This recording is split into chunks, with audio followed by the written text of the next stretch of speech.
Hello students.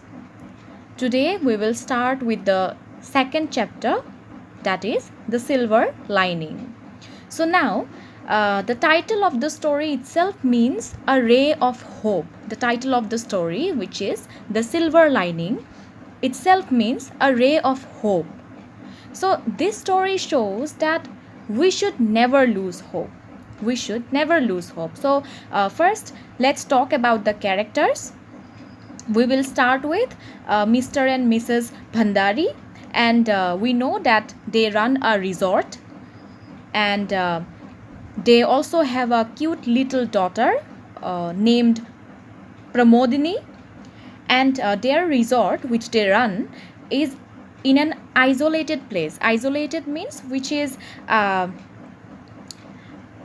far away from others, which is alone, or which is secluded, or which is separated. Okay, so that is isolated, which is lonely, where not many people visit, but though it was a very pleasant place to live in. So other characters are also there, who are Mr. Dhanda and Mr. David, so who are the guests in the resort. So the story is mainly about the little girl Pramodini, who is the daughter of Mr. and Mrs. Bhandari. And we know that Pramodini, their daughter, is deaf and dumb. She could neither speak nor listen. So when people come to the resort of Mr. and Mrs. Bhandari, people tries to talk to Pramodini, their daughter, and when she is unable to answer, she because she is dumb and deaf, she gets upset, and that was the biggest problem her parents, Mr. and Mrs. Bhandari, were facing while bringing the guests in the resort. So that was their biggest problem, that whenever people come to their resort, they try to speak to their daughter, they try to talk to their daughter Pramodini, but she is not being able to answer them. So that is why, and she gets upset, and this has become one of the biggest problems of Mr. and Mrs. Bhandari. So the solution to their problem was given by Mr. Dhanda at first, okay, who was a guest, who was the first guest, and the next help and the last help comes from the another guest, who is Mr. David. Okay, so this is the story, and so how these problems come to an end, and how the parents Mr. and Mrs. Bhandari become happy, and how the guests help them, and how the last guest helps Pramodini, their daughter. So all these things we are going to learn as we move ahead and start reading and understanding the chapter. So let's start the chapter now.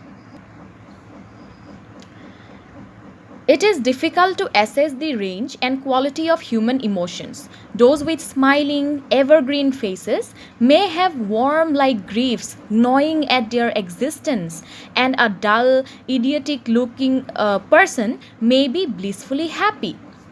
So, here it is said that we cannot assess the range of human emotions. That means we cannot measure human emotions, we cannot calculate human emotions, because different people have different emotions. It is not necessary to be happy all the time.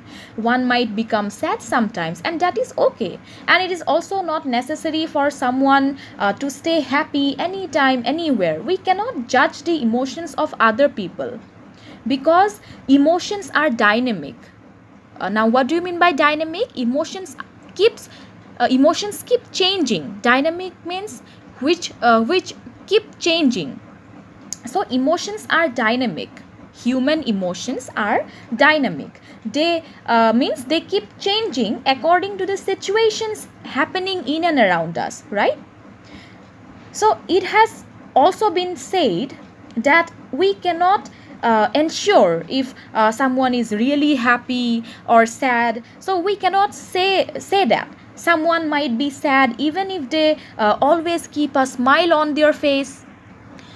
Someone might be sad even if they keep a beautiful smile on their face every time, whereas a person who looks dull and who does not always keep a smile on their face might be actually happy. So we cannot assess or we cannot calculate human emotions, or we cannot judge the state of mind from the face of a person. We cannot say by seeing the face of a person that if that person is really happy or is he or she sad. So now, life is a strange humdrum affair where even a few moments of peace snatched should probably be gratefully acknowledged.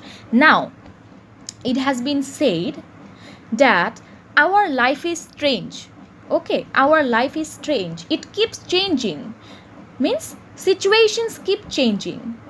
If we are happy today, we might feel full of sorrow tomorrow. We might feel sad tomorrow. Okay, so that is why it is said that even if a few moments of peace snatched,